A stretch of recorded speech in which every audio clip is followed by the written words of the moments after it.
Welcome all. In our last video, we saw some basic concepts related to semiconductors and also about the energy band formation. In this video, we shall see the concept of effective mass. This would be the start of a journey to know the physics of semiconductors. Before we start discussing about the effective mass, we will see few basic representations. As you all know, wavelength is denoted by lambda.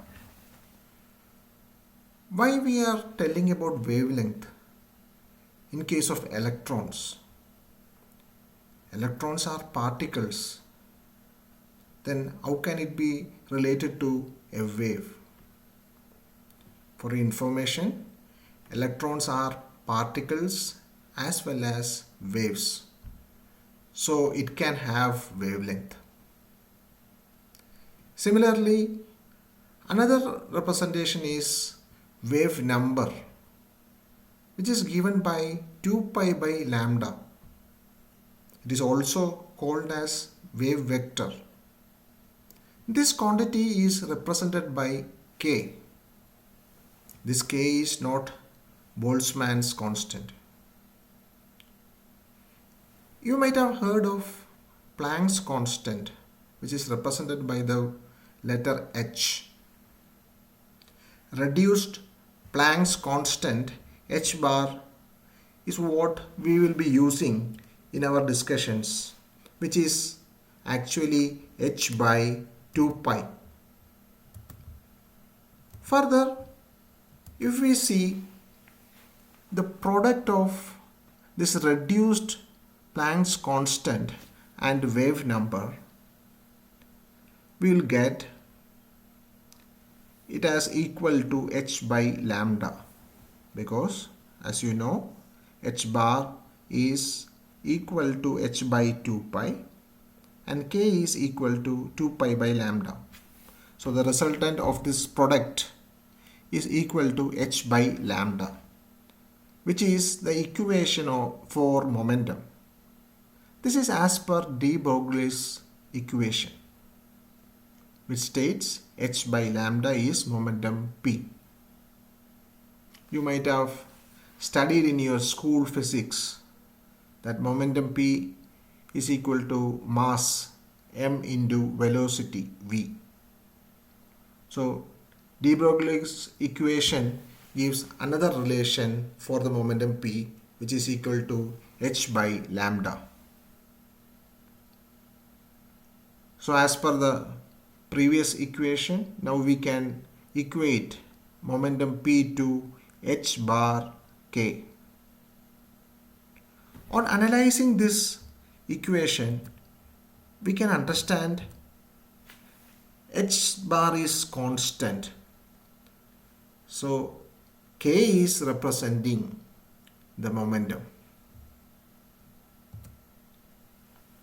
Moving on, if we look into the equation for kinetic energy, it is given by p square by 2m, where p is the momentum and m is the mass. Now, if we want to find an equation for the kinetic energy of electrons, we substitute h bar k in place of momentum p. So we get an equation h bar square k square by 2m, which is the kinetic energy of electron E. On looking close about the characteristics of this equation, this is similar to the equation y equal to mx square, which is the basic equation for parabola. Y in place of E and x in place of k. Now if we plot energy E versus momentum K, we will get a parabola in the graph. The plot will be looking like this.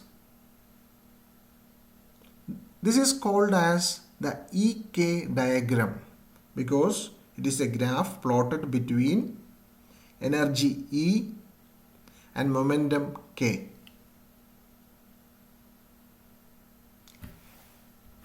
But this EK diagram will not be connected to every electrons. This EK diagram is for free electrons. What is the difference between free electrons and other electrons? Or are the free electrons really free? Free electrons in vacuum can be considered as totally free. But normally, the free electrons are in a crystal. Or in other words, it is not alone. There will be periodically arranged atoms.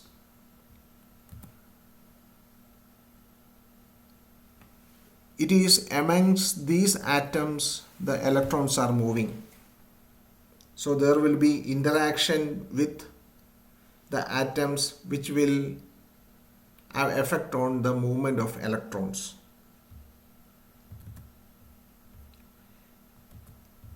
Let's see a crystal.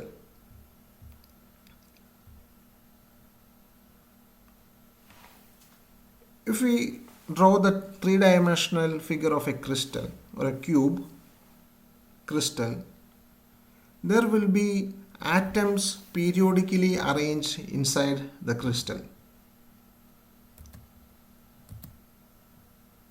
And the free electrons are supposed to move amongst these periodically arranged atoms, and these atoms will have effect on the movement of the electrons. On applying a voltage, electrons will move from one side to the other amongst this free periodically arranged atoms.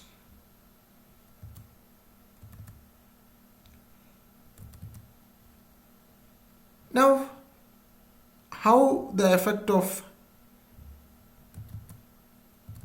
this periodically arranged atoms makes change in the movement of electrons can be seen in this explanation.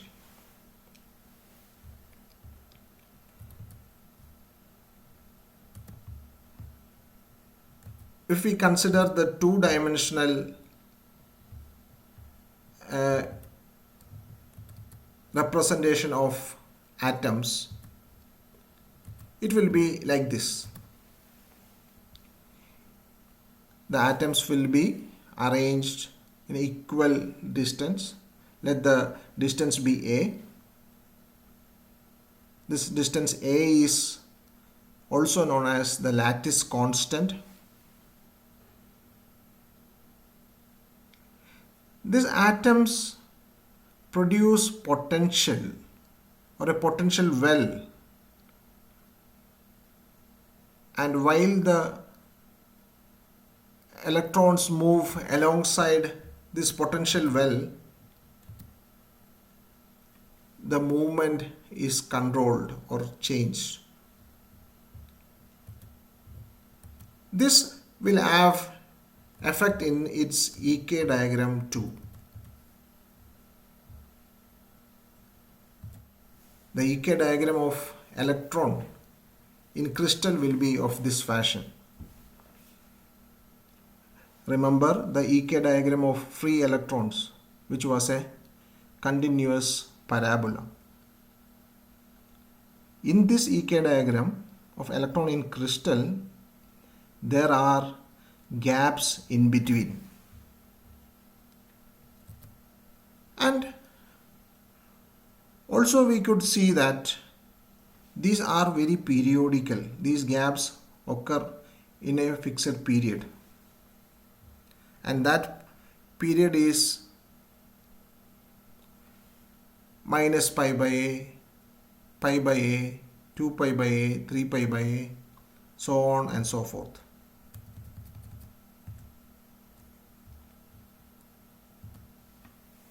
In order to find the motion of electrons in a crystal, normally we have to solve an equation called Schrodinger's equation, which is more mathematical and is into the quantum physics. We will not go that deep into mathematics. And there is another path to find the motion of electrons. We'll be using that, which is much easier than mathematically solving Schrodinger's equation. There is another concept where we cannot find the position of the electron inside the crystal. We can find only the probability of finding an electron. This is stated by the Heisenberg uncertainty principle. As we had seen earlier, the distance between atoms is denoted by small a. This is also known as the lattice constant.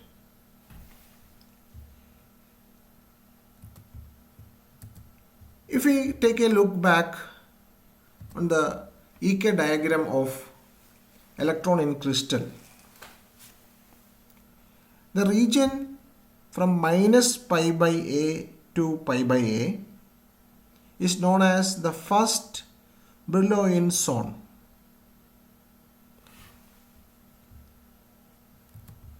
Most of the electrons are found in this zone between minus pi by a to pi by a. So in order to study the motion of electrons, we will consider just the first Brillouin zone alone.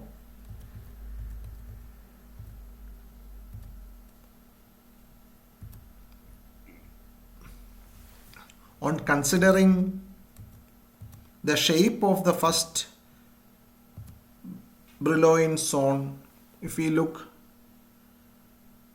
closely, that is also having the shape of a parabola with a different curvature. So the equations that we had used to find kinetic energy holds true for first Brillouin zone too. Only difference is that in place of m, we will have m star, which is the effective mass. The concept is there will be a change in mass of the electrons in the crystal due to the periodic potential caused by the atoms, periodically arranged atoms. Or we are bringing in the effect of atoms on electrons into the mass of the electron. So we are finding a new mass, which is the effective mass. On looking into the equation, now we have h bar square k square by 2m star is equal to the kinetic energy E. This is the kinetic energy of electrons in the first Brillouin zone. On taking the first derivative of this equation with respect to k, momentum, we will get dE by dk is equal to h bar square k by m star. And if we take the second derivative, we get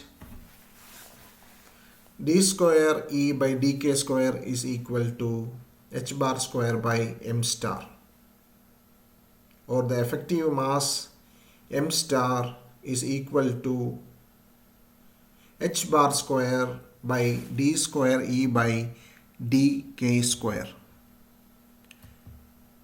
You might think from the very first equation you could find an expression for m star, then why we are doing double differentiation? As you all know, from a curve, the first derivative of a curve gives its slope.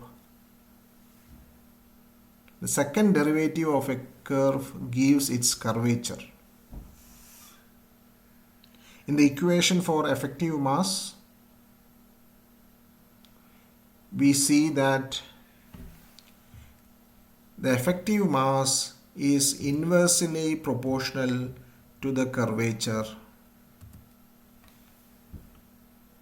because d square E by dk square gives the curvature of the curve.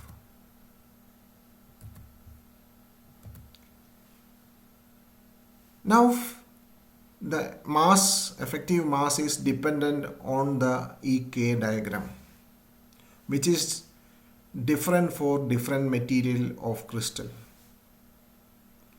So the effect of atoms or the material is being considered in finding the effective mass. Why we are finding this effective mass is very simple. Normally, we cannot use classical physics equations like F is equal to ma for subatomic elements. And in order to find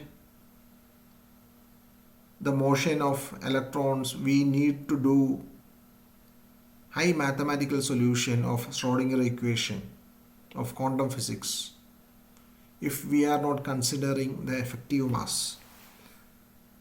But since the effect of the crystal, the atoms in the crystal, is being considered while we find the expression for effective mass, if we are using the effective mass, we can make use of classical physics equations.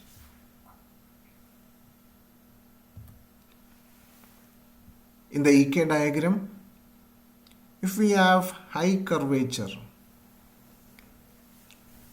since the effective mass is inversely proportional to the curvature,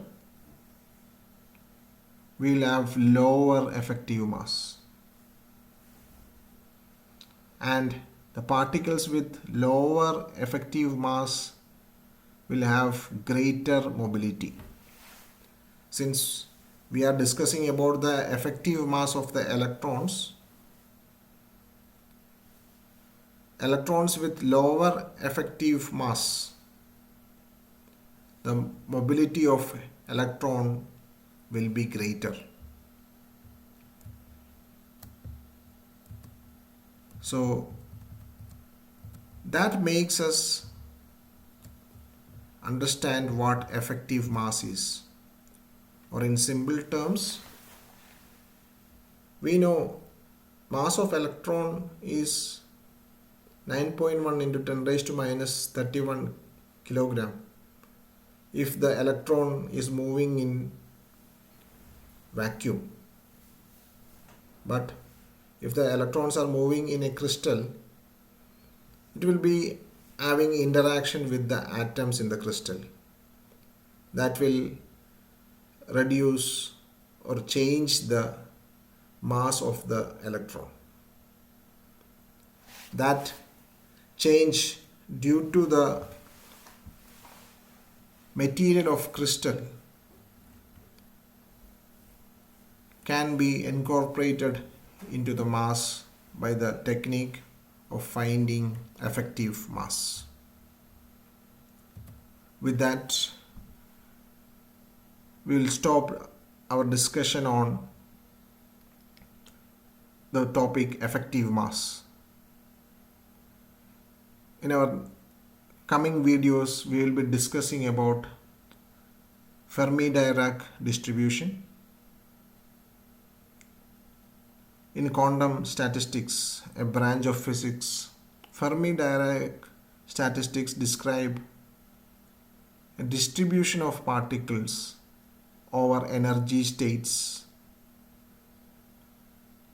in system consisting of many identical particles, and they obey the Pauli exclusion principle, Pauli's exclusion principle. And in coming videos, we will be discussing about state conditions, effective density of states, equilibrium concentration of electrons and holes.